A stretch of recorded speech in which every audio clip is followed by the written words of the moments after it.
In June 2003, a worker in Ireland drove his shovel into the ground and pulled half a human body out of the bog, no head, no legs, like a piece of waterlogged leather. The forensic pathologist glanced at the fingerprints and said the guy had been dead maybe 4 days. Then the carbon-14 results came back. No one in the room said a word. But what was really unsettling wasn't the date. His nails were trimmed finer than any manicure you'd get at a salon.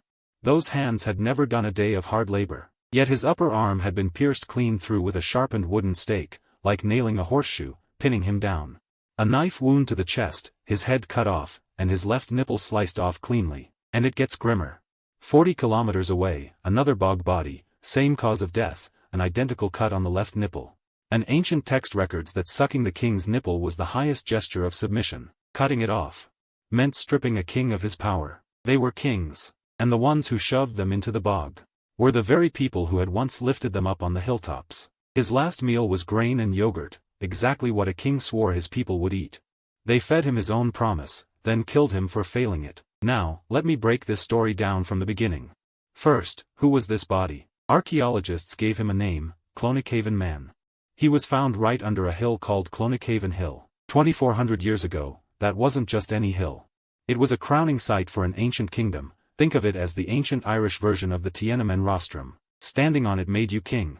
So was he really a king? Look at his height. The average Iron Age Irishman stood about 5'6".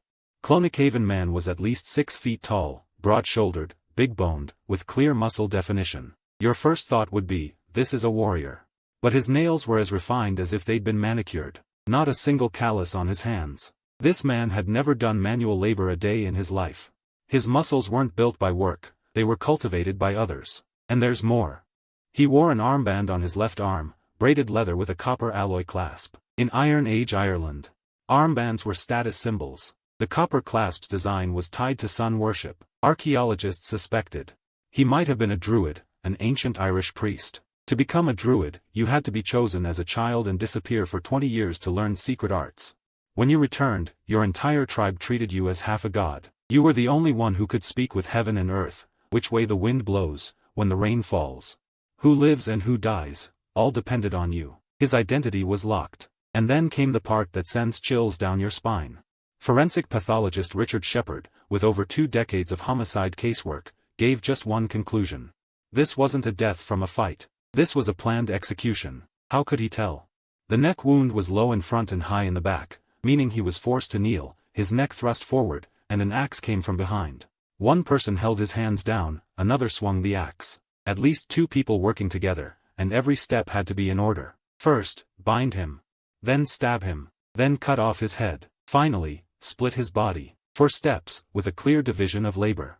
Like a rehearsed procedure. The pathologist's exact words, this isn't random violence. This is an organized execution, likely ritualistic. But wait, the story was just beginning. There was still one unanswered question, why the bog? In Iron Age Ireland, bogs weren't ordinary mud pits. Back then, the whole island was forest. If you wanted to see the sky, you couldn't. The only place you could see the full sky was the bog. Ancient people believed the sun sank into the bog at sunset, entering another world, then rose again the next day, returning from the underworld. The bog water was reddish-brown. They saw it as blood from the realm of the dead. So the bog was a temple, a door between the living and the dead. Archaeologists have found ancient wooden paths in bogs, built all the way to the deep center, then suddenly ending. At the end of each path, nothing but mud. But at those endpoints, they dug up carved wooden idols and barrels full of butter. Butter was the most valuable commodity in the whole tribe. They threw their best into the bog, as offerings to the gods. First food, then livestock when that didn't work. And when that still failed? In Denmark, a silver-gilt cauldron from the Iron Age was unearthed, called the Gundestrup cauldron. On it, a series of hammered images, a bull being killed, a figure being lowered upside down into a vat, either drowned or throat-slit. The most graphic depiction of human sacrifice in Iron Age Europe. And Clonachavan Man was found at the very center of the bog, a gift to the gods. Thrown into the heart of the temple. Now, the final link in the chain. Iron Age Ireland had over 150 small kingdoms. Kings weren't hereditary, they were chosen, the tallest, strongest, healthiest man around. Why? Because the king was also the husband of the earth goddess. Not a metaphor, a literal husband. The coronation was a wedding. From that moment on, a bad harvest was his fault. Dying cattle were his fault. Too much rain was his fault. His job was to keep the gods happy. When the gods were happy, the weather was good. When they weren't, he had failed as a husband. Scientists extracted pollen samples from the peat. 1 centimeter of peat corresponds to about 12 years. The analysis showed that during Clonakhaven man's lifetime, the climate suddenly turned colder and wetter. Crop pollen sharply declined, farmland shrank. Grain yields dropped. Famine was looming. The gods were angry. Whose fault was it? The king's fault. First, they offered food. It didn't work. Then they offered livestock. Still didn't work. So they offered the most valuable thing of all, the king himself. And they gave him a last meal. Grain and yogurt were exactly what he swore to provide for his people at his coronation. That meal was part of the ritual.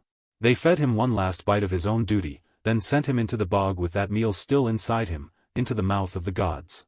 With his nipples cut off, every trace of his kingship was erased. He was no longer a king, just a gift offered to the gods.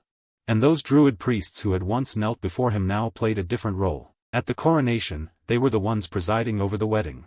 At the sacrifice, they were the ones wielding the blade. The same hands that placed the crown on your head buried you in the mud.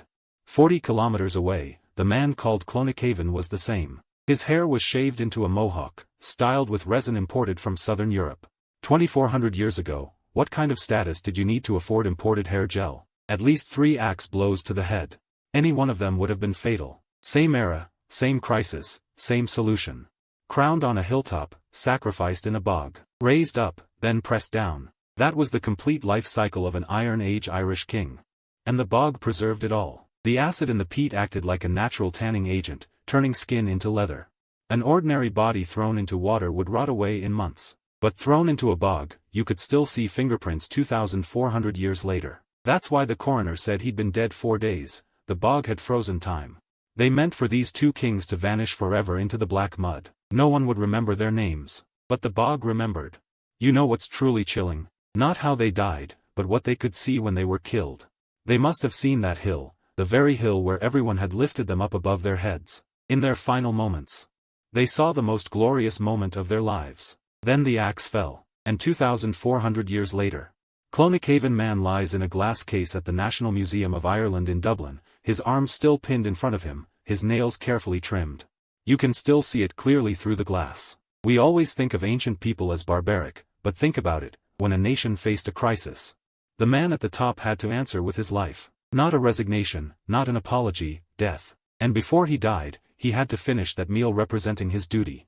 Power is not a gift. Power is a contract. You enjoy the worship of thousands, and you must be ready, one day, to be pushed into the abyss by those same thousands. 2,400 years have passed.